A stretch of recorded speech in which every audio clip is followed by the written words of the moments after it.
What's up, Schmoedown fans? Welcome back to another episode of Beyond the Schmoedown. I'm former Star Wars champion Andrew Dimalanta. And I'm Star Wars competitor Nicki Dimalanta. 3 matches to go over this week. No pay-per-view. Might be a shorter episode. Who knows? Or we might go on a bunch of tangents and make the episode longer than it has to be. Who knows? Who knows? There was a small thing to come out this week. Yeah. What was it? No big deal, but John Rocha, you know. Oh, yeah. He's demanding a match is spectacular. Because that's not even the news. The biggest news. That he's retiring? Apparently. I mean, that's what I hear. I didn't watch the whole thing. I mean, I say whole like I watched it all. Yeah. I didn't watch any. I didn't watch it. But I assume from everything I've seen that he said that he was retiring next year and that he wants one last ride at Spectacular and is demanding that from Christian. So that's interesting. He's done so much for the Schmoedown, and I say give it to him. I would agree. There's always like at least 2 of these off, not title matches at Spectacular. That could be one of them. I think there's always a number 1 contender match at Spectacular. Something to that effect. So that could be one of the non-title matches. I feel like they've already also built up that Kevin Smith is mad at Christian. I would not be surprised if he gets another match at Spectacular. We'll see what happens. So, but yeah, no, with the Rocha, that's a big deal. Oh yeah, it is. He has and continues to be my favorite competitor. Not just for like how many times he's won titles and stuff like that, but like he was probably the first true character of the Schmoedown. Yeah, he really paved the way for character work. Yeah, and I guess you could say heels, but mainly just character. Just character. Yeah, he was like the first one that was like ahead of the curve. It's like, yeah, this is what Christian wants. Yeah, let's try it. So going full Rocha. So yeah, it's really, really sad, but I also get it. So I mean, this is coming from somebody who just sat out a tournament. Yeah, no, I understand. He's been doing this for several years now, and he also is a polarizing character at times. So he gets his fair share of grief, as well as praise. So all of it, and not all of it all together. I understand. Yeah, and he's busy with other things too. So that too. So no, I would completely support him getting a one last ride. Now it just becomes a matter of who's it going to be against. Yeah, we were talking about this as my voice cracked. No, I think we had like 4 people that we think we can see go up against him at Spectacular, and we always it has to be somebody that he has beef with. It would make sense if it was somebody that there would be a reason for them to go against each other. Storyline wise. And I think we came up before, and it was Ben Bateman, Adam Collins, JTE, Dan Murrell. And Dan Murrell. I think Dan Murrell makes the most sense because of how last season ended. Yeah. How that basically imploded, the implosion of the Finstock Exchange last season. And the Founding Fathers breaking up and all that kind of good stuff. So I think that would make the most sense. But I think if Dan is in another match at Spectacular, he has 2 shots at it. That's true. So if he's in a 2 title match, if he's up for the singles title and the team's title, there's no way they're gonna have him play Rocha. No, that's too much. But if somehow Murrell doesn't find himself in a number 1 in a title match at Spectacular, that's your match right there. Murrell Rocha, one last ride. So that'd be rough. Yeah. And then, I mean, Jeff Snyder could be fun too, considering he's already retired. Yeah. Not sure if he would be willing to come back for one match, considering he just retired like a week or 2 ago or whatever it was. But I mean, that could be cool. One last ride for both of them. Yeah, that'd be cool. And I feel like they've probably butted heads in the past. I think so. Yeah. That whole top 10 Patriots rivalry. Sure. They've gone up against each other several times in the teams. I don't think they've ever played in singles, have they? Asking the wrong person. I can't remember. As per usual. Yeah. But yeah. So yeah, that was the only big news, quote unquote, that came out. John Rocha announcing soon to be retired player, I guess. Yeah. I don't think he actually came out and it's like, yeah, I'm retiring. I didn't watch the show. I don't know. He said something on Outlaw Nation, and I think he might have gone on somebody else's show. I don't know. That's the thing, is there's so much content out there to watch, and I'm not.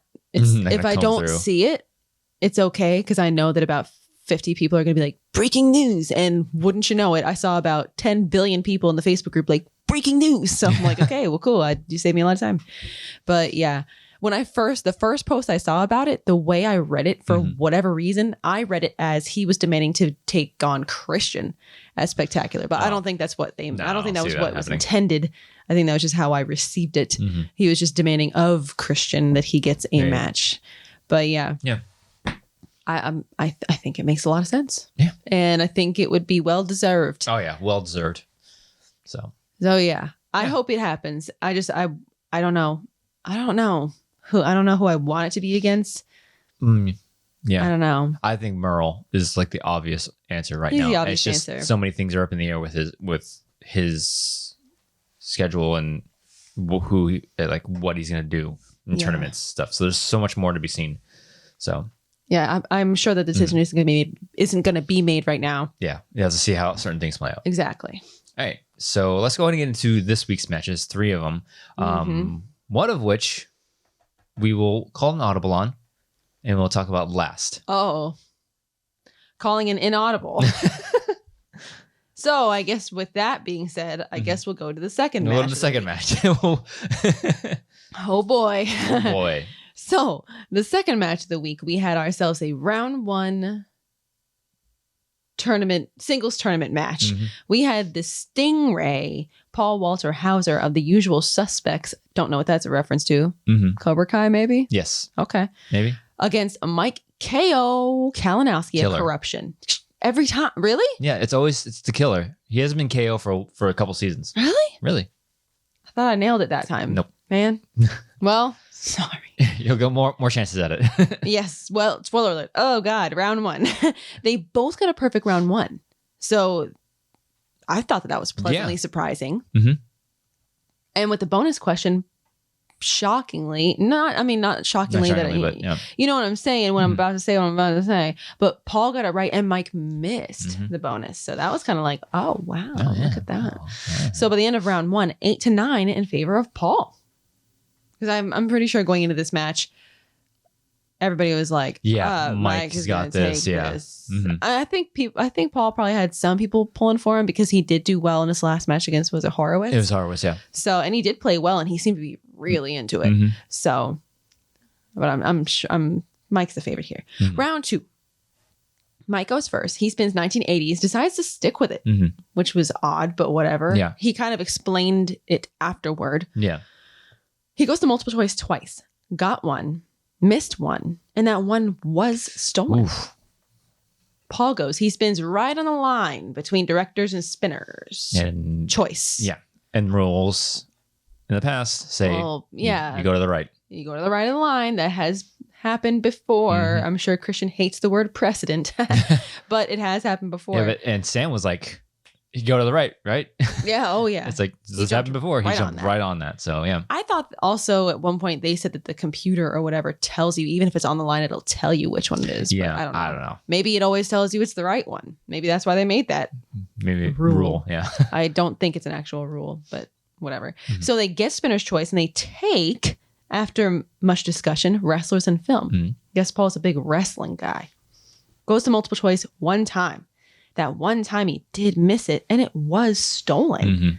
So little bit of a back and forth, a wash there as far as steals go. So by the end of round 2, 14-16 in favor of Paul. Very close match. Okay. Round 3, 2-pointer for Mike.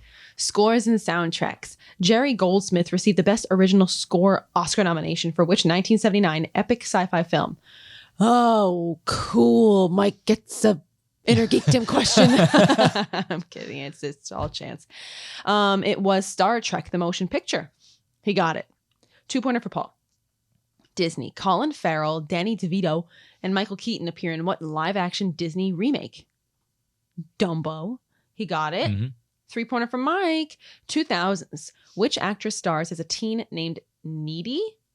Opposite Megan Fox as Jennifer in the 2009 horror film Jennifer's Body. Amanda Seyfried? Seyfried? I've heard it many different ways. Seyfried. Got it. 3-pointer for Paul. Coming of age. Who plays Gordy LaChance, the young protagonist who dreams of being a writer in the film Stand By Me? Never heard of it, have I? I don't know. I think you have. Will Wheaton. Got it. Will Wheaton, yeah. Okay, down to the fivers. Boy. All right. Mike gets horror for his 5. Who plays Baron Victor Frankenstein?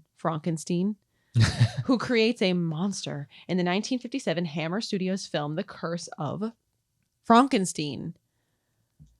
Wouldn't you know it? Tarkin himself. Peter Cushing. No relation to Rachel. That'd be cool, though. That would be cool. Got it. I can't tell if Mike was playing. I think he was playing. But I was like, come on, Mike. I think he was playing. I mean, the thing about Mike is when he does this kind of thing, if he is playing, at least Bateman, when he does it, it's like, yeah, I knew it. Like it becomes pretty apparent that it's like, I was tooling with you, you know? But with Mike, he doesn't give you a hint. Like if it's genuine, or if maybe it's genuine every single time and we're just assuming the worst. Yeah. But I was like, come on, bro. This seems like something you probably know. Yeah. But maybe it was a big pull, as everyone likes to say. He sure played it out like it was one. So maybe it was. I don't know. Good job. 5-pointer for Paul. Julia Roberts. Julia Roberts stars in what 2000 Steven Soderbergh film, which follows a day in the life of some Hollywood players before a birthday party. Full Frontal. Missed it. This close. 21-24 in favor of Mike. Man, that was a rough loss. Yeah. Those types of losses sting the most because it was all right there. It was just right there. Paul was keeping up with Mike. He was in the lead round 1 and round 2. He was like, everybody expected like, we know Mike's got this. Yeah, he's gonna blow him out here. Probably. I was like, whoa, not so fast, my friend. Paul did fantastic in this match. It just came down to a missed 5. What are you going to do? Because I know he said that when he heard Soderbergh, he said his mind went to Aaron Brockovich, and he was like, well, that's definitely not the plot of that movie. Yeah. So I wonder if it was a good old fashioned just blank. I haven't seen it. Maybe. Or a blank. Yeah. I don't know. But yeah, to do that well and be in the lead the entire match. Yeah, man. That's especially as the underdog. Like I would say a very huge underdog in this match. I mean, it's Mike Kalinowski. Yeah.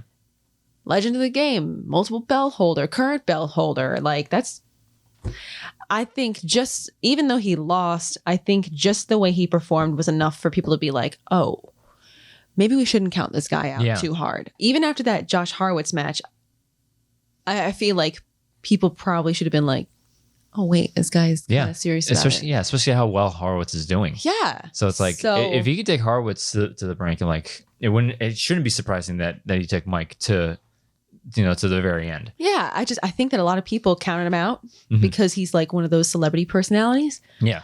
Which you usually expect to be like, hey, they're not going to take it seriously. This guy takes it seriously, which I love and appreciate so much. Yeah, because he said after his first match, he was like, yeah, I learned from the loss, and he started brushing up on things. It's like when somebody starts doing that, you know that they want to win. So I'm glad. I hope we see more of him. I hope because he's a celebrity. He's been on some big projects. So I hope he looks at this. It's like, oh, it's not just a fun trivia show to some people, and he wants to, because the guy knows a lot about movies. Especially that second round. I was like, wow, okay. He did really well. I was nervous for him going into this match, admittedly, just because it's Mike Kalinowski. Yeah, but. So even in a loss, you can catch people's eye, you know? And I think maybe that happened here. I hope so, at least. Hope so, yeah. Because, he was serious, and he seemed like he was in the zone even before the match. Yeah, like Mike was trying to play his mind games with him, and he was like, whatever, bro. So, and Mike just does what Mike does. Does well. Yeah.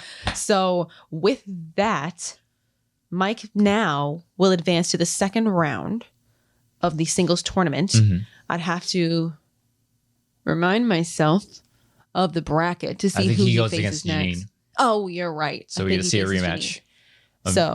And with the way Janine's been playing lately.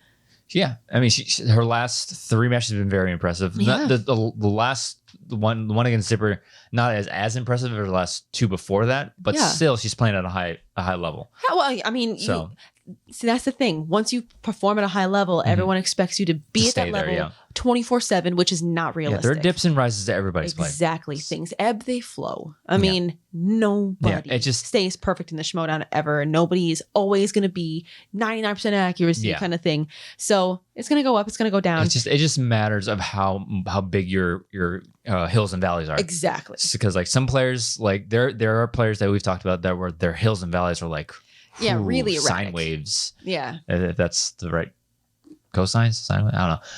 I think either could be used, but I think sine wave probably. Yeah, like the difference between your top and your bottom are just drastic. But then there are other players like they'll miss a couple in the first, but come back in the second and stuff like that. So it's just a matter of how big your preparation is and how far down you dip. Yeah, because if you're like up here one day and then like down here the next day, that's pretty inconsistent. But if you're just kind of like top. You stay above 500, you're good. So and maybe the next match you miss one or two more, 2 or 3 more. That's okay. It doesn't make you a bad player as long as you recover and learn. Yeah. So with the way Janine's been playing, that's gonna be a banger. An interesting match.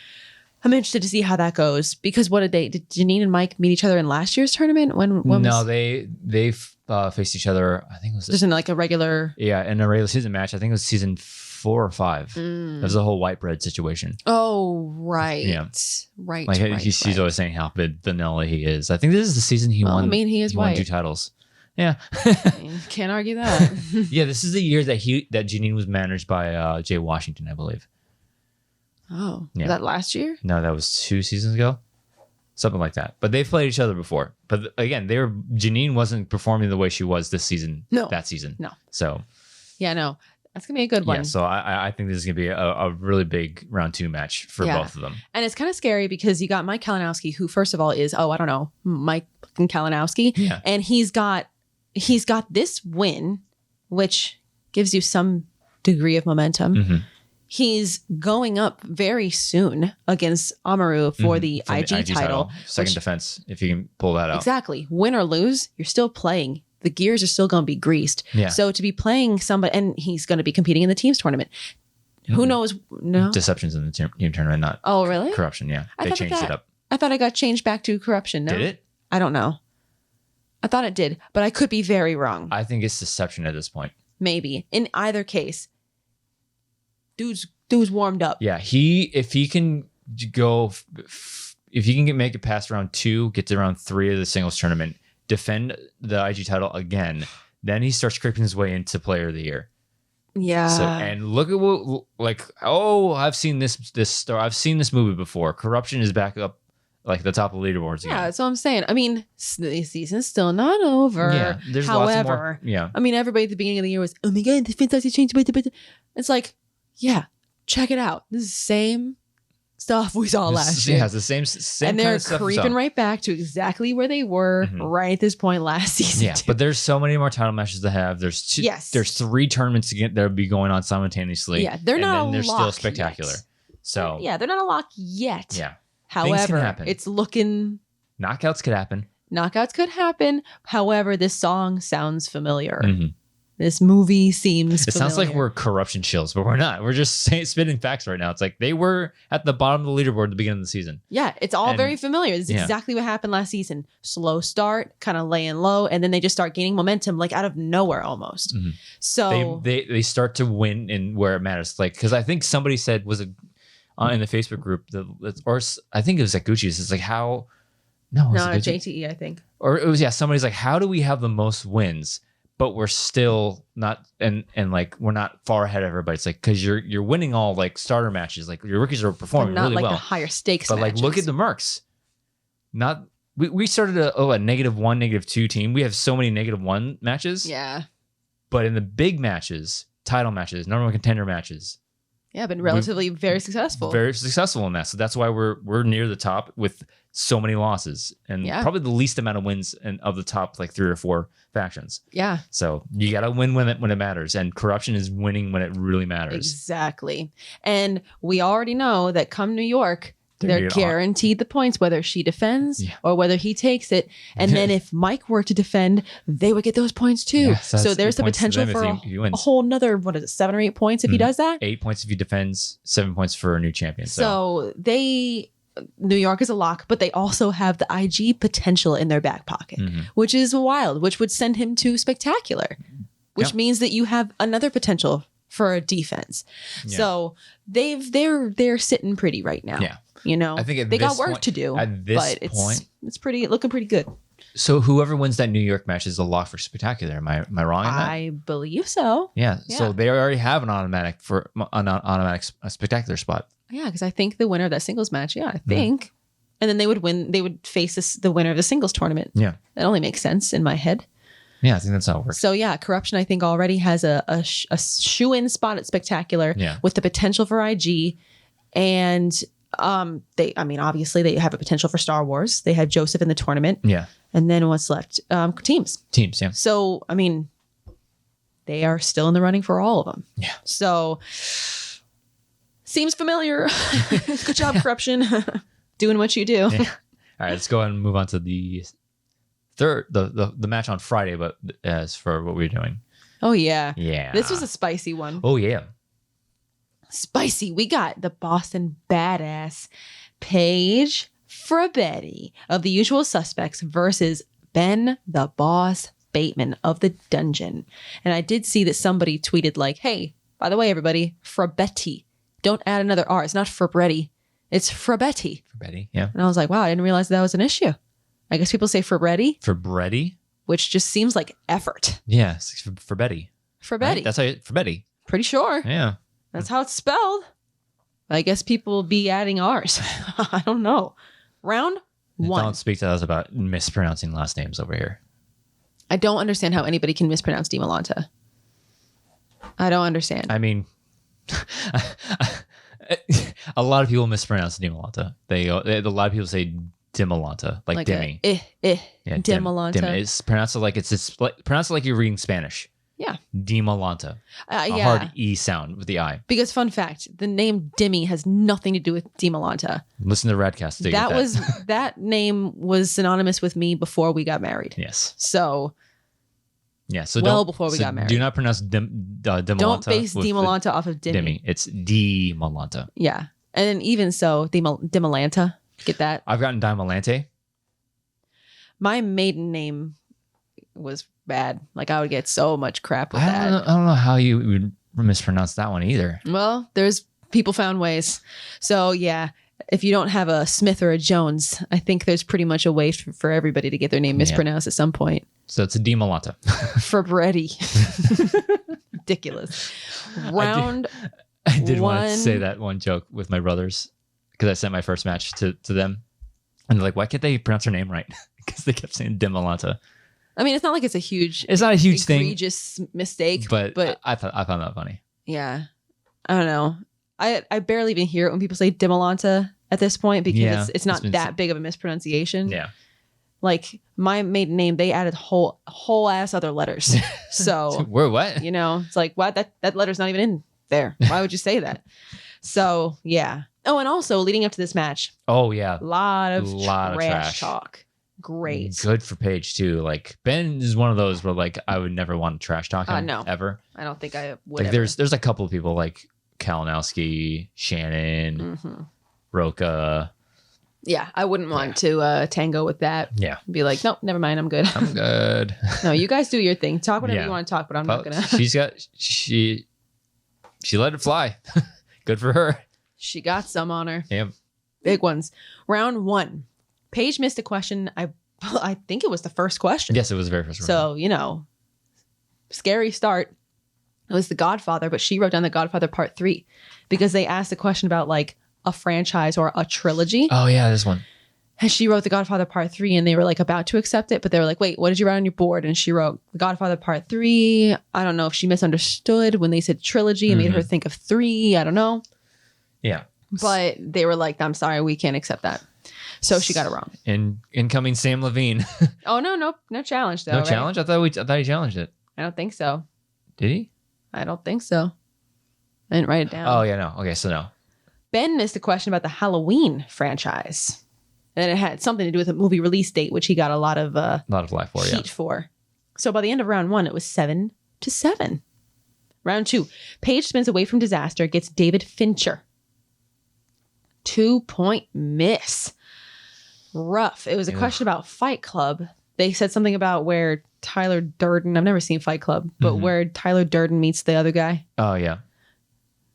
I don't know. The other guy who doesn't have a name, but where he meets him. And she said in an airport, but the answer was on an airplane. This is where the challenge came in. This is what I was thinking of. So yeah, they Ben and Kaiser challenged this one.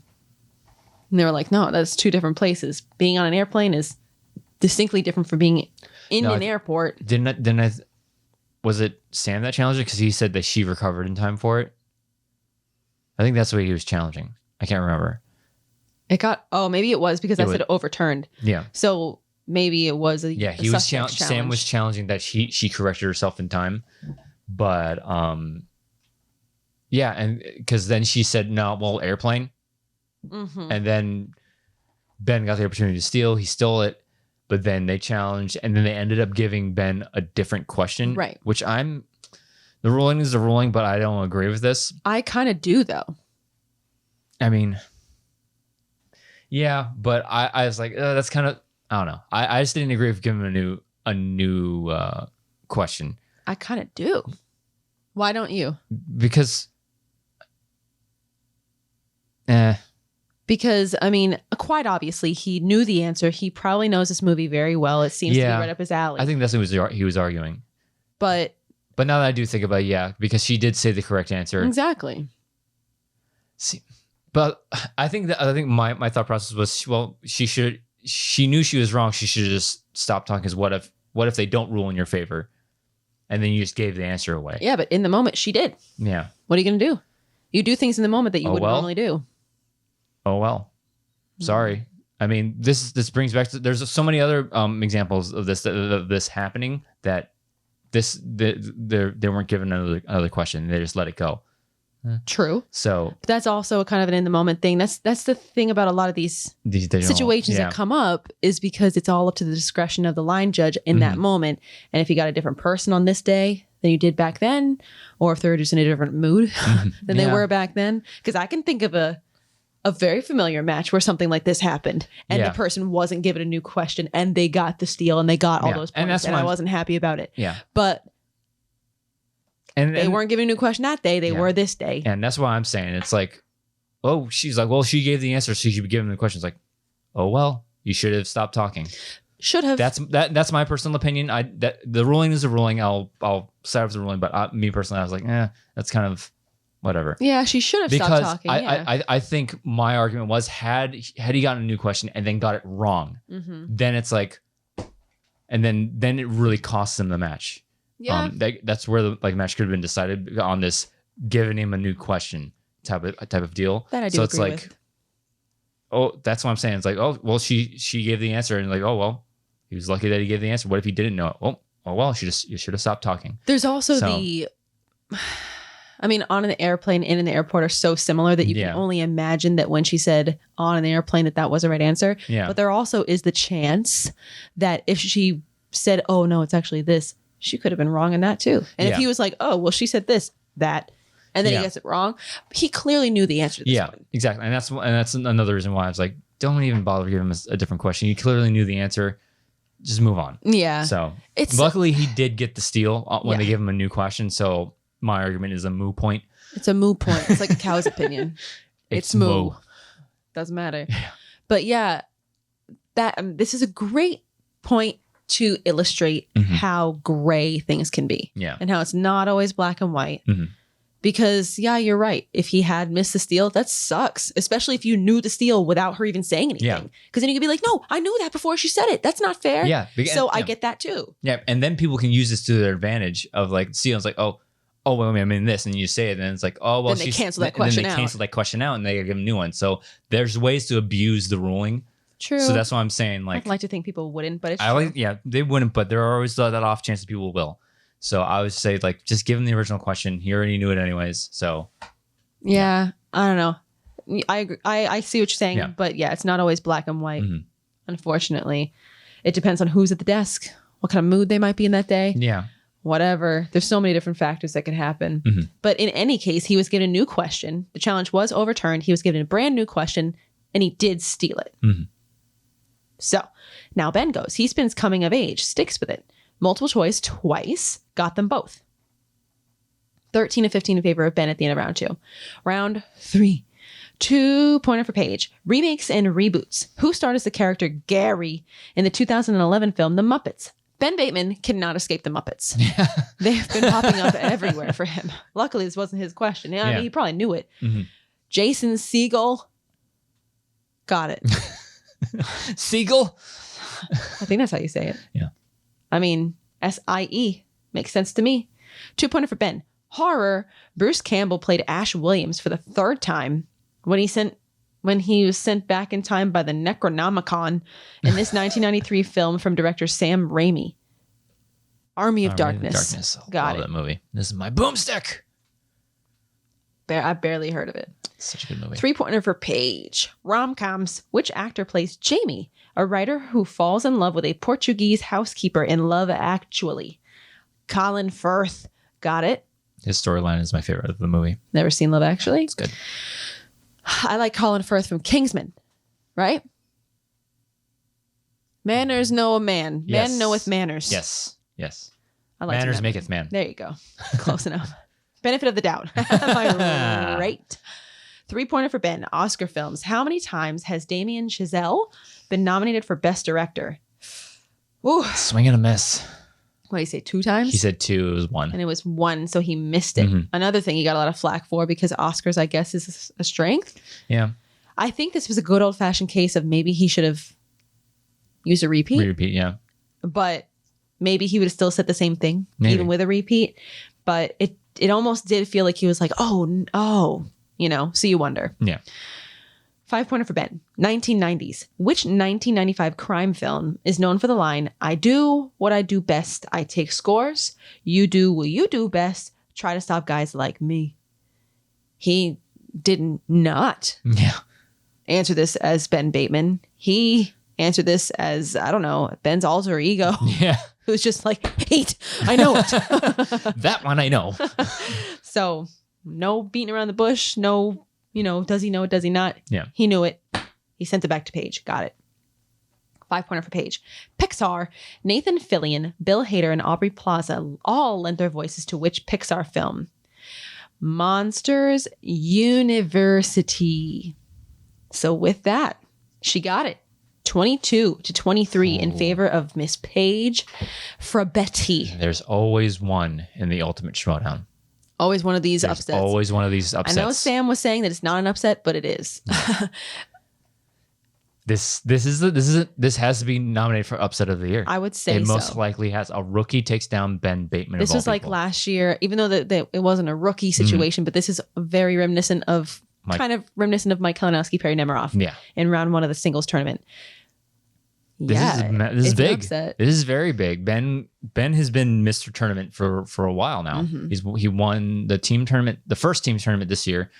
Ben, people will say whatever they say about Ben in big situations. Yeah. But I can't remember if it was in Reddit or somebody listed all the singles competitors and their runs to the title. Yeah, their paths to the title. Ben's path to the title was really a rough one. Really impressive. He took out some big names. It was a gauntlet. So, and the year he won it, he played twice at Spectacular.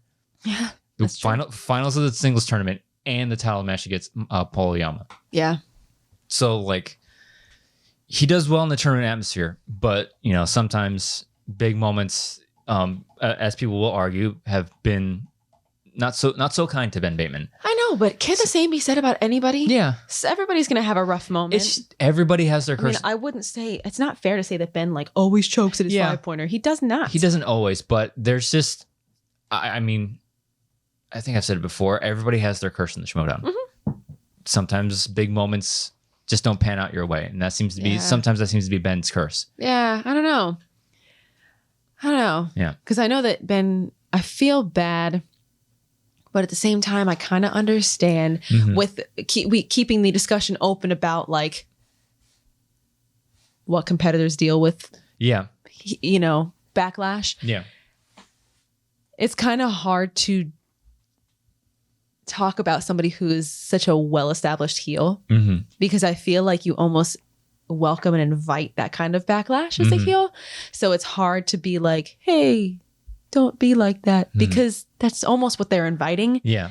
And I think if you're making the decision or accepting the offer to become a heel, that's kind of, that's going to come with the territory. But I do on a personal level feel bad because Ben gets a lot of heat. Speaking of heat, can you turn the fan? Yeah, I feel bad. And one time I saw somebody, I don't remember where, but I saw somebody say, oh, Ben can take it. He's a man. And I was like, whoa, wow, that's toxic as hell. Shut up with that. Just shut up with that. That's the worst. He's still a person. Yeah. But in any case, it's hard to defend a heel when they're the ones that are out there like, and that's the discussion that I've had before with Christian. It's like, hey, if we're gonna go down this path, you got to be able to take it like a man. The phrase "take it like a man" should be erased from it. Should, but like everything. That's kind of this conversation that you have to have with like Christian and other people. When you do decide to take on the heel persona, it's like you have to play into it 100%. Yeah. You can't be one of these heels like, oh, I'm worried if the fans are gonna like me. It's like, no, the point of a heel is for the fans not to like you. Yeah. And that's 100% reason why I didn't want to do it anymore. It's like, nope, I can't. I want everybody to like me. Yeah. So it's like, but I feel who doesn't want to be liked? I mean, yeah, of course. But all hats off to Ben because he does the character work so well. I saw somebody, I don't remember who. Do I ever remember who? No. But I saw somebody make a very interesting observation. About when he's a face. They thought that Ben does better when he is a face as opposed to when he's a heel. They said as a face, what did he do? He won the belt. Yeah. And he did very well in teams or whatever. Yeah, with Who's the Boss, yeah. Yeah. And then he goes back to being a heel and his performance seems to, I don't know, maybe just not be on the same level. I'm just kind of parroting what that person said. I don't remember enough about his matches to know if they're not as good as they were last year or whatever. I mean, that miracle run he went on was during the, when he became one of the 5 horsemen. Yeah. So is it a coincidence? Is maybe character work kind of getting in the way? I don't know. That's something, yeah. But I also don't feel like he performs any different. No. What I'm trying to get at is I don't feel like he performs poorly. Yeah. He does well. He just,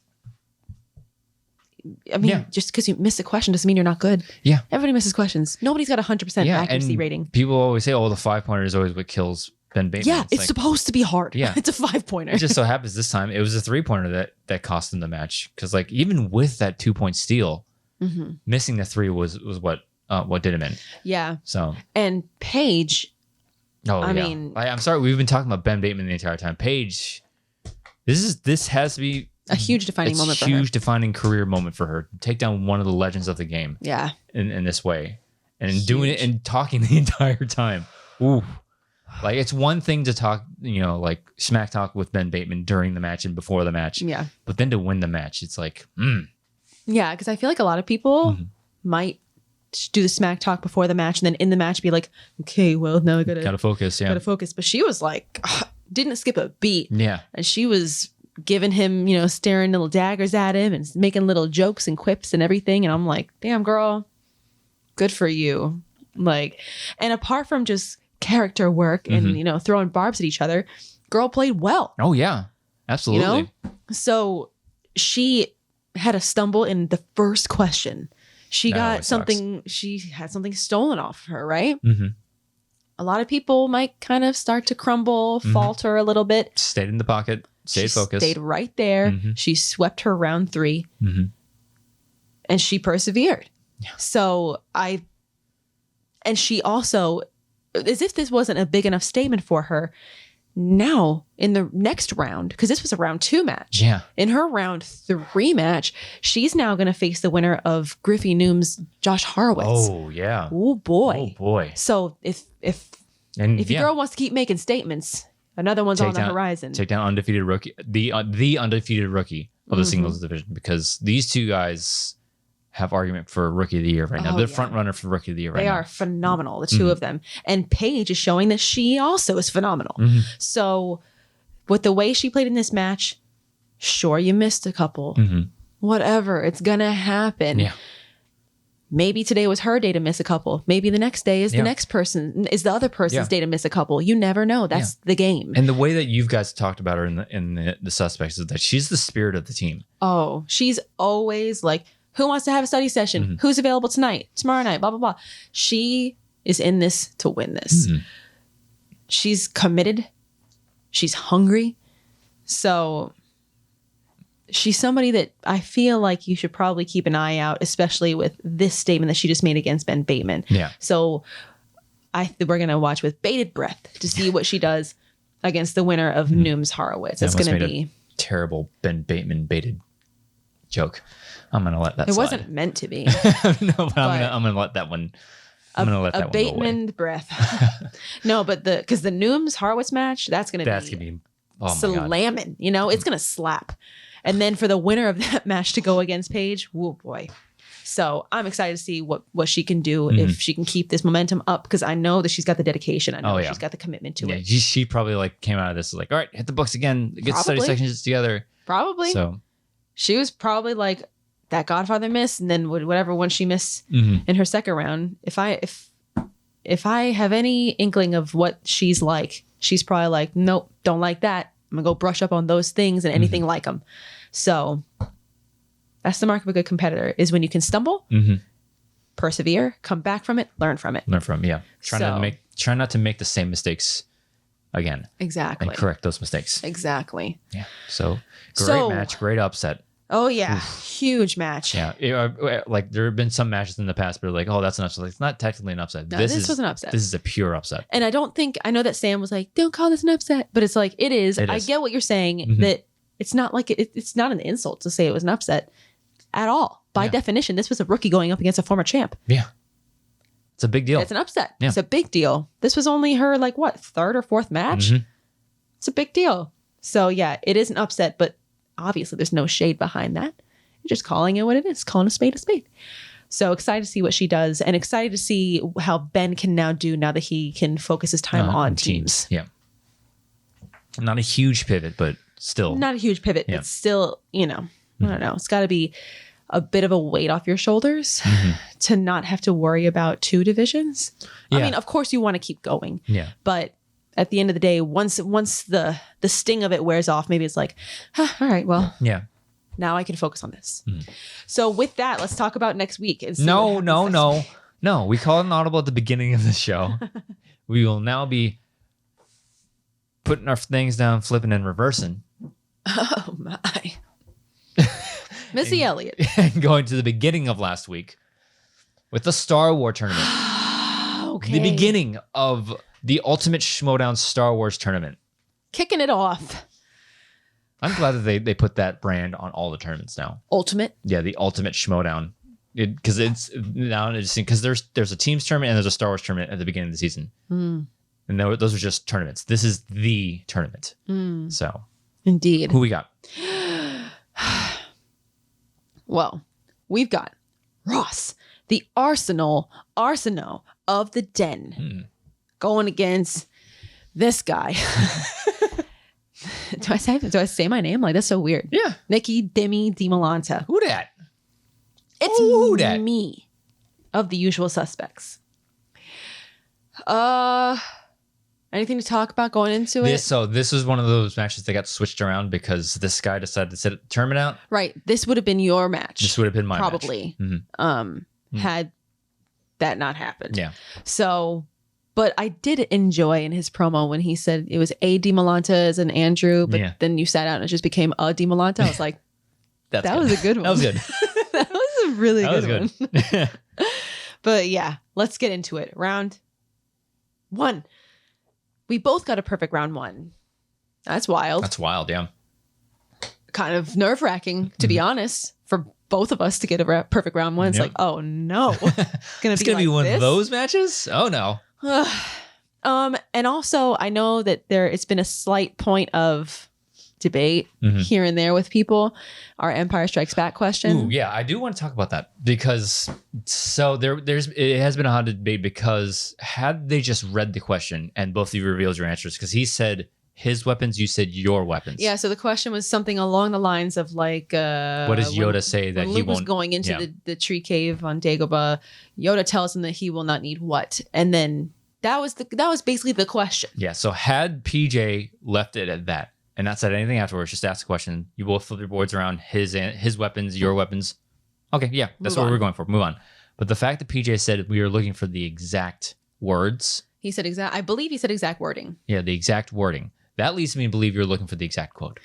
That's what, because if you watch the match, you'll see me kind of like do this with my eyebrows.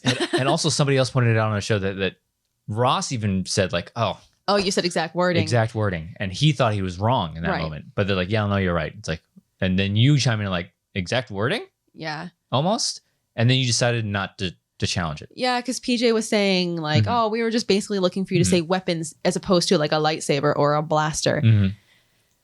You know, hindsight's always 2020. I feel like if that's what you were looking for, the wording of the question could have been different to point towards that a bit more. Or just not ask for the exact quote. Because just leave it at that. We both obviously received the same message. Yeah. Because while I was writing, you can see an expression on my face like, is this a quote question now? Like, so that's why I went with your weapons. And he obviously received the same message as me. And that's why he prefaced it with, oh, you said exact wording. Yeah. But I don't know. In that split second moment, I was like, I don't think I'm going to challenge because first of all, I'm not sure that I'm going to win because if they're, holding true to, well, we were just looking for weapons. Yeah. I was like, what if I lose it? And then what if I need it later? Yeah. I mean, that always creeps, but I would have challenged this because for the exact reason that PJ said we need the exact wording. Yeah. So it's like, all right, you said exact. Yeah. If you're asking for the exact words are your weapons, not his weapons. Technically. Not their weapons, not Luke's weapons. Right. It's your weapons. That's what Yoda says. So had PJ not said the exact wording or exact words, let it go. Yeah. Elsa, let it go. Nothing to talk about. Nothing to talk another about. question. But the fact that he was asking for the exact words. Yeah. I would have challenged in that moment. I would have turned that around like, you asked for the exact words. Yeah. So, should I have? I don't know. Yeah. Maybe. I'm almost surprised that Sam didn't interject. Maybe he was deferring to me as the player. And that's the thing. I think Sam, if this was an inner geekdom or maybe even if it was a singles match, I think Sam jumps on that. But I think Sam has learned a bit from past seasons in this division. In Star Wars division, he'll most likely defer to the competitor because he can only know so much about Star Wars. Unless it's something glaring. Yeah. But in this case, this has had nothing to do with Star Wars. Exactly. This had everything to do with the gameplay and how you guys answered. So yeah, I don't know. I mean, it happened. Maybe, I decided not to. Yeah. I didn't want people to be like, that was petty. Maybe this is a situation that Sam is like, wait, is Ross right? Is the exact wording his weapons and not your weapons? Yeah. Maybe that's what maybe he wasn't sure. Yeah. So I think that's why he probably deferred to you, because had you said, no, I want to challenge that, he probably would have jumped in and done this Sam Levine thing and backed you up. But I think the fact that it's the Star Wars division, he wants to defer to you. You decided not to challenge, and he just let it slide. Yeah, I don't know. I thought maybe there was a chance that they'd be like, no, we didn't need that. Yeah. So I'm curious. I would love to ask PJ and Andrew Guy. Yeah. Not this one. And would I have won? What do you think? Yeah. I'm just curious, but I decided not to. And it's the first round. Sometimes you do want to save that challenge. Unless you're 100% sure. Unless you're 100% sure. Like, no, that's not the right answer. And especially in the Star Wars division, because then that would take away his perfect round. You could have an opportunity to go up 2 rather than 1. So. Right. Yeah. But we got a bonus question that neither of us knew. So it was a Cloud Riders question on Savarine. We both said the same answer. And I'm assuming we both said the same answer for a very similar reason. Yeah. Because it wasn't close to the right answer. Yeah, no. But I imagine way off. I imagine and I knew it was way off. Yeah. Because I know why I put the answer I put. Yeah. And if I had to guess, I'd guess that he said the same answer for the same reason. I don't know for a fact. But that's what I think, because I knew that I was I knew that I was way off, but I was like, well, I thought about erasing it and writing 10 as a guess because I knew that it was more than 5, but I wouldn't have gotten that right anyway either. So it's whatever. But so that happened. So they get into round 1. It's 10-10 now. Round 2. Ross goes first. He gets spinner's choice. He decides to take the Last Jedi. Oh, I wish I would have gotten this category. Is it Veers formation? He went to multiple choice one time on Crate. The walkers were in what type of formation that was an homage to a previous Imperial whatever. Roots. Their Imperial roots. Yeah. This is something that one time. This happens a lot to you.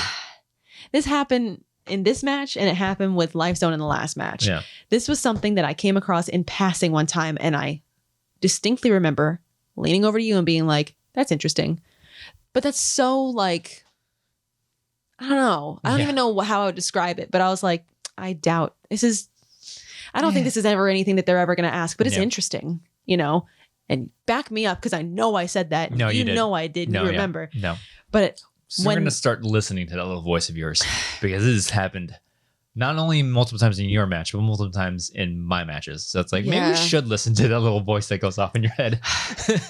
Man, as soon as, because again, if you watch the match, you'll see my reaction. I kind of go like, oh, wow. Because I was like, wow, I can't believe this came up.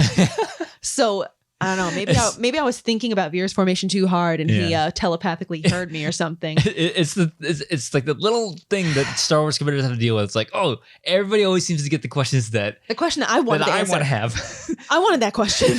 I know Veer's formation. Why didn't I get that question? I just cannot believe that came up. Yeah, like that stunned me. Yeah, and I was like, damn it. I wanted to say those space words, but whatever. Then cute. Then I spin the Force Awakens. Very reminiscent of the first match. Mm-hmm. I mean, I like the Force Awakens. It's your favorite Star Wars, I guess. So I was like, I don't know. I guess I'll stay with it. Yeah. I don't know. Star Wars, everybody said multiple times, it's a toss-up. It's like, I don't know, whatever. Just spin it, and whatever it lands on, I'll probably take it. Yeah. Like, I don't know. Depends on my mood that day. I think it probably depends on your mood that day. Yeah. But I was like, I don't know, I guess. Sure. So I took it. I went to multiple choice twice. The first one, Maz says the First Order's what is spreading across the galaxy. Yeah. This was a silly mistake on my part. Mm-hmm. Like, for some reason, as soon as they read the question, darkness was in my head. Mm-hmm. I think I have like a reason or two why, wrongly. But as soon as I heard darkness in one of the options, I was like, ah. And then you locked onto it. I locked onto it. Yeah. And I said it and I jumped the gun. I shouldn't have, but I did. And Ross did steal it. As soon as I heard them read it again, I was like, yeah, it's Shadow. Shadow, yeah. Damn it. So it was a silly mistake on my part. I jumped the gun. It happens. I shouldn't have done it, but you learn from it. Sometimes you just can't get that one thing that's stuck in your head out of your head. Darkness. I know why it was in my head. It was just wrong. Yeah. Then I go to multiple choice the second time. This one I was definitely more in tune with. The pirate Quiggold is from what's his home world? Mm-hmm. And I was like, no, I know his species. But in my head, I was like, okay. You don't want to roll the dice. I don't want to roll the dice. I don't want to just kind of take a guess on what a planet's called. Yeah. Because in my head, I was going between two names. Yeah. One of them happened to be the one, but like, what if I'd said the other one and then I give him up another point? Big steal, yeah. So, I decided, let me not do it again. Let me not make another silly mistake. Mm-hmm. If I get the multiple choices, I 100% know I will know it. So I'm like, let me just guarantee myself this point and recover. So went to multiple choice. It was the very first one. I'm like, that door. Damn. Anyways, I got it. So with that, 17-20 in favor of Ross. Round 3. 2-pointer for me. Creatures and alien races. Which space creatures have suction cup mouths and 2 eyes on stalks in The Empire Strikes Back? Yeah, that's what I thought. Minox. Got it. 3-pointer for me. Revenge of the Sith. In Revenge of the Sith, when Anakin says that his powers have doubled to Count Dooku, Dooku responds, good, twice the what, double the fall. Pride. Twice the pride, double the fall. That's a wonderful line. Love the way he delivers it. Mm-hmm. Christopher Lee is a legend. R.I.P. R.I.P. Hold on, just deleting some stuff, waiting for the phone to catch up to me. Okay, 2-pointer for Ross. Planets and locations. On what planet did Obi-Wan duel General Grievous in Revenge of the Sith? Utapau. He got it. 3-pointer for Ross. Jedi Order. That's always a spicy one when it comes up because it's like, whoa, what are you gonna get? Which Jedi seen in the Phantom Menace? Phantom Menace. Which Jedi seen in the Phantom Menace was part of the, I pronounce it Iktachi. Iktachi. Yeah. Andrew went with Iktochi. Andrew Guy is a member of the Iktachi species and is a brilliant starfighter pilot. And I also pronounce it Sasatin. Sasatin, yeah. I forget how Ross said it. Sasatin. Yeah. But again, space words. Yeah. So, but he got it. 5-pointer for me comes down to the fivers. Who said it? In The Phantom Menace, who says the line, the Congress of Malastare concurs with the honorable delegate from the Trade Federation. A commission must be appointed. Thank you, Axmo. It's not a name we've been sitting on for a while. Thank you. Thank you for that. It was Axmo. I got it. That was good. That was a good one. 5-pointer for Ross. Speaking of good ones. Yeah. Solo. In Solo, a Star Wars story, what is the full name of the male Melbu bounty hunter that is part of the Cloud Riders? Ooh, wowie. Ross used all 3 of his JTEs, and that lasted about an hour, it felt. Yeah. And full disclosure, like I said previously, if you rewatch this part of the match, you'll see me kind of like reach for my board like twice at one point. I was thinking about kind of thinking out my answer if I were to have gotten it. But I was like, nah, whatever. I don't need to be that guy. Yeah. You know, well, if he gets it wrong and I get it right, I don't need to be that guy. It's whatever. Well, guy. No guy. But it's ironic because the answer I would have written down is the answer he gave, but that was incorrect. The answer was Arame Isello. Ooh. That's a rough question. This is probably one of the hardest questions the division's ever seen. Oh yeah, because there's many people that have come out and said, "Yep, nope, didn't know it." I've only heard one person say that they knew it, and it was Marie Wilson. I don't know if like she's like literally the only person in the division that knew it, because sometimes you ask people if they know stuff and they're like, yeah, of course they did. Because there's no way to prove that they didn't. Yeah. And they want to save face, you know, but I didn't know this one. This was a hell of a question. Like I did straight up say I didn't know this one. Yeah. So no, that was a rough one. That was a hard one. That's definitely, I would say if I had to rank like my top 3 hardest questions, that's up there. Oh yeah. Definitely. That's definitely in the top 3 hardest questions the division's ever seen. Yeah. And we talked about it. Like, I feel like there's other questions that the Star Wars division has evolved so much over the past couple of years. There was a question or two that I can think of off the top of my head that like back a couple of years ago, they were so hard at the time. Yeah. But had those questions not happened back then and they happened now it would be like, yeah, of course I know that question. You know, because the division has changed so much. So it's weird when you talk about hardest questions because it's like, well, you kind of got to grade them. Yeah, they're hardest questions of now or in the scheme, taking time into account. Yeah, the difficulty of the question has to be relative to when it was asked. Exactly. But the way the division is now, this is absolutely up there. Yeah. 100% up there. And I think that we only have you and Alex to blame. Yeah, I did want to talk about this because like it seemed like the questions kind of took a turn after 5150 abruptly. Yeah, because you saw it immediately after that match with the rubber match. Questions got harder. I mean, you started missing. Yeah, both of you. Everybody started missing. Yeah. So that's sorry. Thanks, guys.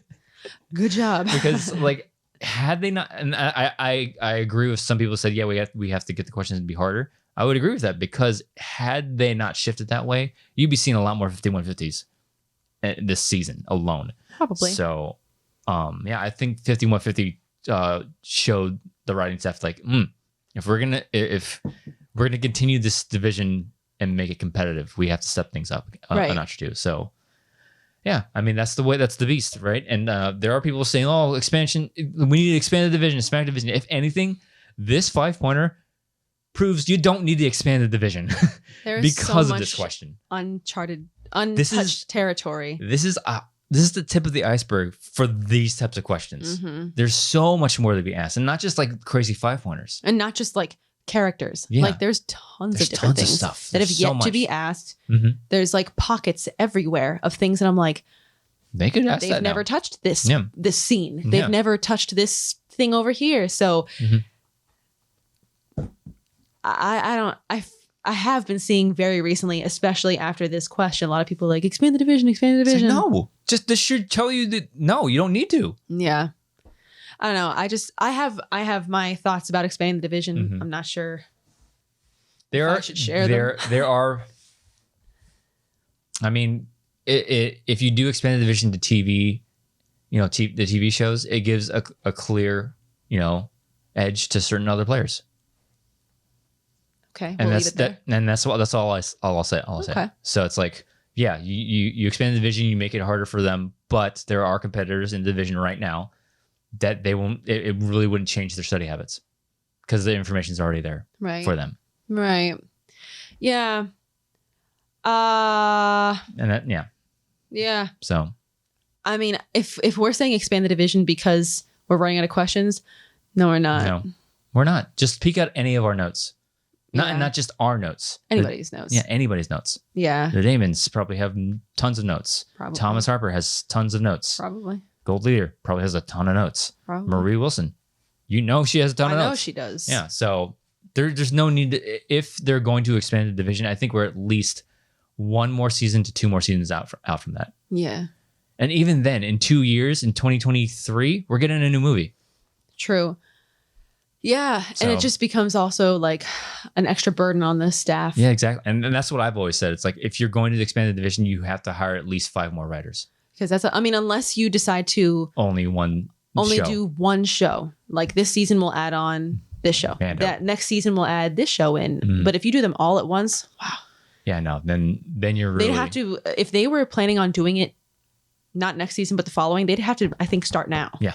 Just to really flesh out and make a database of questions, which maybe for all we know they are. And then you also have to like think about how deep are we going? Are we gonna do the same length that we are right now? That's what's terrifying about it. Because if that's the case, it's like, wow. Yeah. Because then you thought that we had no free time already. If they were going to go to those lengths for the TV shows for all of them, you might as well. You might as well just like all the Star Wars players, like, all right, I guess I'm going to quit my day job. Yeah. If I want to be competitive in this division now, I might as well stop watching everything else and just focus everything on Star Wars. Like, could you imagine if they added just Clone Wars and went to the same level of specificity that they do right now in Clone Wars? Oh my God. No, I think PJ and the staff would have a nightmare. I was like, you want me to do what now? It's like, I might as well compete in this division now because of the amount of stuff that they have to research. Yeah. So, yeah, I don't know, but yeah, this is a good match. This is because like I've always said, like matches like this, I'd like to see more of because it feels like the Schmoedown. It feels like other divisions, right? It doesn't feel like, oh, he tripped and I didn't. It's a type of situation, right? So, and Ross is good. He's very good. It's just it happens to everybody eventually. You get rocked by a 5-pointer because when I was rewatching this, obviously I already knew the outcome before it aired. But watching his reactions, like I know that look all too well. The deer in the headlights of the oh no, what? Like I have no idea because there are some questions you could be like, I could probably guess this, educated context clue guess, but then there's a question where it's like, I have no clue. There's a 0% chance that I'm going to guess the name RMA Isello. Yeah. Out of nowhere. The repeats are just like, maybe I stumbled across his name somewhere and maybe I'm just not thinking of it right now. Maybe. And he said so much in his post-match interview. He's like, if only I just looked at this one page of this book earlier, because it's right there. It's like, oh, that sucks, man. Yeah. Because it happens. It will eventually happen to everybody. Any division, any competitor, you will get rocked by a 5-pointer that you straight up don't know. And it happened. It's unfortunately happened in his debut match. Very unfortunately, yes. But yeah, we know that all too well. Yeah. It's happened a couple times and it's a terrible feeling. Yeah. So, yeah. But no, Ross is fantastic. Like, legit, round 2, I was like, all right, well, it's been fun. Like, when after the steal. Yeah. No, after round 2 was over, I was like, all right, well, at least I had fun. Like, and then at least I got one win. Yeah. And then when they went through all the repeats and when Andrew started saying, and you're a winner, I started smiling, not because I was like, yeah, he missed it. I started smiling. So I was like, he got me. He did a good job. Like, it's, you thought you lost. Oh, 100%. Yeah. I 100%. I smiled because I was like, well, he got me. I had fun. Yeah. You know, that's because not that I was like, oh, he said what I said, so it must be right. Yeah. Because I was like, I was thinking, well, the fact that we're both on the same wavelength, maybe he's right. Yeah. So that's why I was like, all right, well, it was fun while it lasted. At least I can rest now. Yeah. But yeah, no, it was genuine surprise and shock when they said my name, 25-27. Genuine shock. But Ross, I thought it was over 100%. Yeah. And I think there's probably a lot of people out there that probably underestimated him. Oh yeah. And we're like, oh, he's FCL, it's whatever. Knowledge is knowledge, man. Because FCL, I can't talk for singles and teams. Well, I know there's no teams in FCL, but I can't talk for singles and IG because I don't know anything about anything in those divisions. But is there a noticeable difference between FCL Star Wars questions and movie trivia Schmoedown questions? I think that's fair to say. Yeah. You know? And I feel like a lot of people probably like look at an FCL match and they go, oh, well, he's an FCL player. Which shooing away. It's like, all right, well, no. Yeah. Nope, you can't do that. Because in any match, whether it's an FCL match or an MTS match, you can't base somebody off of one match. You can't,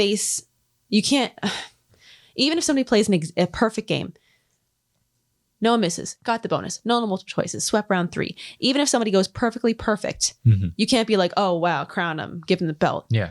No, that just might have been a good day. They had a strong debut, but I don't know, maybe luck was on their side that day. I feel like I thought about this before and I had a much better, well-constructed thing to say. But like, if there were people out there that was like, oh, Ross is SCL, it's whatever, he's probably not going to whatever. Having one match, you get to see this snapshot of what people know. Whether it's SCL, whether it's MTS, you get to see this much of what they know when probably there's this much. Oh, absolutely. Yeah. If not more, that they have packed into their brains, our brains. And that's the curse of the Schmoedown, is that sometimes you're never going to get to show people that you know those things. Yeah. But like you only saw this hint of what they know. So I find that's what I find so like, I don't know. I find that so frustrating sometimes because you have one high pressure match and everyone bases everything based on that one match when it's just a slice of what you know. And it's unfortunate because sometimes you see this with a lot of people, like fans stuff. People will judge you on things that you don't do rather than what you accomplished. He did very well. He missed two questions. We both missed 2 questions. Yeah. You both missed 2 questions. It just so happens. And I think this is a great opportunity to talk about like misses doesn't really equate to like your knowledge base. That's why I love this game so much. It's not so much what you miss, it's when you miss. This is a good example. This is a fantastic example. He missed on a 5-pointer. And I missed having checked down for a 1-pointer. Exactly. In my match against Thomas, I missed two questions. One of those 2, it was during the second round where it was an opportunity for steal. I missed somewhere else. It's a different story. Yeah. But I missed in a very bad situation. Yeah. Where points could get stolen. Ross missed on his 5-pointer that could have won him the game. Yeah. So this loss shouldn't say like, oh, Ross isn't good enough. It's like, no, this loss should prove that he does deserve to be here because of when he missed his question. Exactly. So, 5s are supposed to be hard. Yeah. You know, they're not all going to be gimmies. We're not all going to know everything ever that's thrown at us ever. So, but it's also just a snapshot. Yeah. Like he probably knows so much more than just that one question that he missed. You ask him a million other questions and he'll probably know the majority of them. It's just he got one of the ones that is just like, no. And that's the game. And that's the game. That's what we play. But I have no doubt that even though this is what we saw of him, his knowledge is very expansive. I have no doubt about that. That goes for every single player in the division. You only get to showcase what they ask you. There's so much below the surface that's rolling around in my brain that I'll never be able to say, because if I say it right now, I might say it and somebody else doesn't know it. And now they know it. Exactly. So I'm not going to be that idiot. But like, there's so many things beneath the surface that we're never going to go. Yeah. That's one of the like curses of the Schmoedown, especially the Star Wars division. But no, Ross is the real deal. Yeah. So, and I have no doubt that he's going to be picked up by somebody next season. Oh yeah, absolutely. And he'll be somebody's Star Wars player for when signings come. I think so. So now you have won 2 straight. It's hard enough to win 1 match in this division. You've done it twice. You've done the complete opposite of when I started my career. The yin to your yang, baby. You're 2-0 now. Yeah. And you're moving on to round 2 to face one of the Damons. we are getting a Dimalanta Damon round 2 Ultimate Schmoedown Star Wars Tournament match. How? Why? What? And what? To stare down the barrel of either one of those competitors is rough. It's rough. It's a rough go. Yeah. I think it's fun either way. Wouldn't it be fun to have the wives? The wives, yeah. That'd be oh man, now that you say that, it's like, ooh, I want to see that. I know. And then if it's Alex, then it's like, uh-oh. Dimalanta Damon 3, never mind, wrong Dimalanta. And then I'm just gonna have an Alex that's mad. He's trying to get the belt back, yeah. Want to avenge himself. Yeah. And I'm just the one in the way. We'll see how it goes though. But yeah, just knowing that whoever I face in the next round has the last name Damon is like, whoa, no. So, it'll be fun. I hope. I hope. You never know. We'll see how it goes. Anything can happen in this wacky game. You never know. Aramayacello is out there. So you really never know. Yeah. So that was that. Yeah. I'm so proud of you. 2 in a row. Come on. That's awesome. That's so great. Thanks. Scary. Yeah.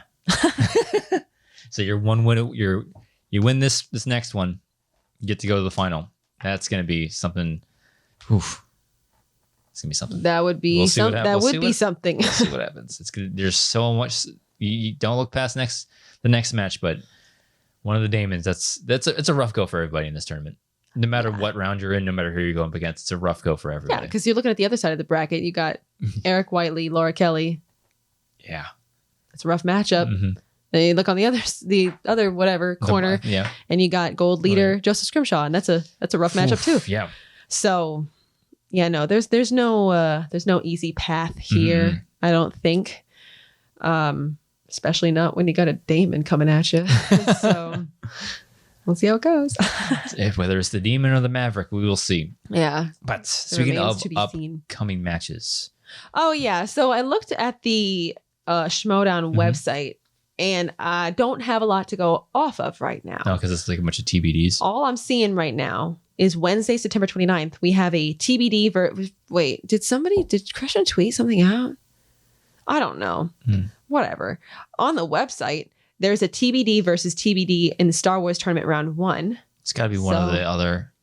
If I had to guess, I'm going to go ahead and guess the Damon match is going to be the last round. Probably. So happen. I would say it might be. It's going to be either Laura, Eric, or it's going to be Gold. I'm going to say it might be Eric, Laura. Yeah. Depending on who was filmed first. I don't know. Yeah. Yeah. So it might be Eric, Laura. In any case, we have a Star Wars Tournament Round 1 next week on Wednesday. And then on Thursday the 30th, we have another TBD versus TBD for the teams tournament round 1. The start of that. Nice. So that's exciting, but that's what I see on the website. So if anything else has happened, your girl doesn't know. So I'm sure somebody will break the news. So we'll find out soon enough. Soon enough. Enough? Oof. Christian will tweet it or something. Drinking or whatever. Whiskey tonight. There's no change up I'm probably not going to do again. Gross. I'm not a whiskey person. Whiskey ginger. And it's Maker's Mark. That's not like it's, JD Honey. But yeah, no. Sorry if you like Maker's JD Mark Honey. Ginger. Which I probably won't do because there's a couple stumbles in this episode. I was like, that's the whiskey talking. Really? Yeah. Wow. I wasn't shy with the whiskey either. I was like, whiskey's gross. Depends on the whiskey, baby. I don't know. There was one time I had a drink that had like peach whiskey in it, and I was like, okay. But you don't see me going out to buy it, so it must not have been that good. But it was all right. Yeah. One of these episodes, I'll make a jet juice for myself. Yeah. Those are good. Whiskey's one of those drinks that if I taste it, it makes me go, You really can't it just makes me like automatically exhale involuntarily. Yeah. You really can't taste it in a whiskey ginger. So I bet you can. Yeah, I can't. Yeah. Well, I like whiskey though, so that's probably why. That's the problem. Anyways, we'll go ahead and end this episode here. It's longer than I expected, but Star Wars competitor, 2-0 Star Wars competitor Nicki Dimalanta. You don't have to. Where can they find you online? You can find me on Twitter at Dimmy, DIMMMYYY. As for me, you can follow me on Twitter and Instagram at Drew Dimalanta, DIMALANTA, Dimalanta. On TikTok, I changed my handle. It is now Rogue Leader Drew on TikTok. Nice. Dimalanta's too hard to remember for some people. So it's spell it out, Rogue Leader Drew, no spaces. Love the app. I'm addicted to making TikToks. Like I said, he's got a problem. I got a problem, and you're the one to blame for it. Yeah, it's my fault. Go ahead and follow me over there. I'm at 710 right now. I'd like to get to 1,000 by the end of next month. That's a little goal I have. Wow. Anyways, so if you're listening to this on audio form, please follow the feed and rate us. And if you're watching on YouTube, like, comment, subscribe. Click the bell icon in the lower right-hand corner to see when we do things on YouTube. Which we did do a Radcast last week. We did. We talked about video games. We sure did. It's a fun episode. Really fun episode. We went down memory lane. We had a little nostalgia. So, go check give that it out. Give it a click. Give it a listen. Comment below. Tell us what video games you're playing and have been playing. Yeah. So thank you for joining us on this episode of Beyond the Schmoedown. We'll see you next time.